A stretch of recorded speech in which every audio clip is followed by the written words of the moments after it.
నా ప్రియమైన బిడ్డా, నా మాటలు జాగ్రత్తగా ఆలకించుము. నేను ఎన్నిసార్లు చెప్పినా నీవు అర్థం చేసుకోవడం లేదు. ఎందుకని నేను చెప్పింది నీకు అర్థం కావడం లేదా? నేను చెప్పాను, నీవు నా మాట వింటే నిన్ను దీర్ఘాయుష్మంతుని చేస్తానని చెప్పాను కదా. ఇప్పుడు ఏడ్చిన తలకాయ గోడకేసి కొట్టుకున్న ప్రయోజనం ఉండదు. ఎందుకంటే వెలుతురు ఉండగానే దీపాన్ని సక్కబెట్టుకోమని సామెత చెప్పినట్లు నేను అనేకసార్లు మీతో చెప్పాను.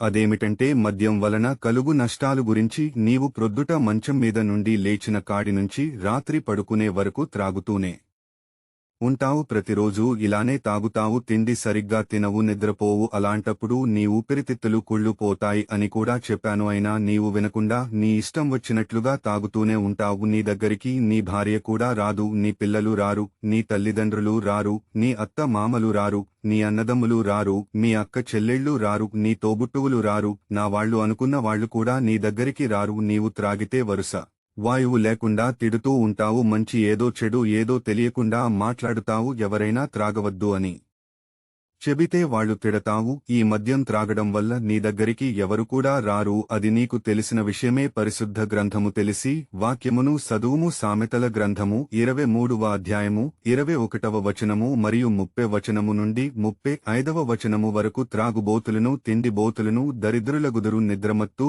చింత గుడ్డలు ధరించుటకు కారణమగును. మరియు 30వ వచనము నుండి 35వ వచనము వరకు. ద్రాక్షారసముతో పొద్దుపుచ్చు వారికే కదా కలిపిన ద్రాక్షారసము రుసిచూడ, ఈ చేరు వారికే కదా ద్రాక్షరసము మిక్కిలి ఎరబడగను, గిన్నెలో తలతలలాడుచుండగును, త్రాగుటకు రుషిగా ఉండగను. దానివైపు చూడకుము. పిమ్మటది సర్పమువలె కరుచును, కట్లపాము వలె కాటు వేయను. విపరీతమైనవి నీ కనులకు కనబడును. నీవు వెర్రి మాటలు పలుకుదువు.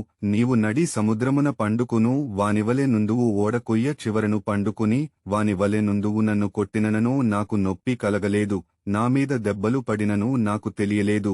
నేనెప్పుడు నిద్ర మేల్కొందును, మరల దాని వెదకుదును అని నీవనుకొందువు. నా బిడ్డా, నేను లేఖనములు చూపించి చెప్పి నీవు బాగుండాలని మీరు కోరుకుంటూ నీకు ఈ మాటలు నా శిష్యులు ద్వారా తెలియజేశాను. వారి మాట పెడసెవిని పెట్టావు.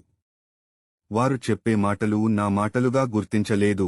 నీవు ఇష్టం వచ్చినట్లుగా ఎవరు చెబితే ఏంటి, నాకేమి భయం, నేను ఎవరికీ భయపడను, ఏమైనా పరవాలేదు అని నీవు ఏం చేశావు? త్రాగడం, తినడం. నిన్ను చూస్తే అసహ్యం వచ్చేలా ఉంటున్నావు. చచ్చిపోతావు. నీ వలన నీ భార్య, బిడ్డలు, నీ తల్లిదండ్రులు, నేంతమామలు అందరూ బాధపడుతూ ఉంటారు. నీ భార్య బిడ్డలు ఏమవుతారో నీకు తెలుసా? జాగ్రత్త సుమా, వాళ్ళు అనాథలు అయిపోతారు.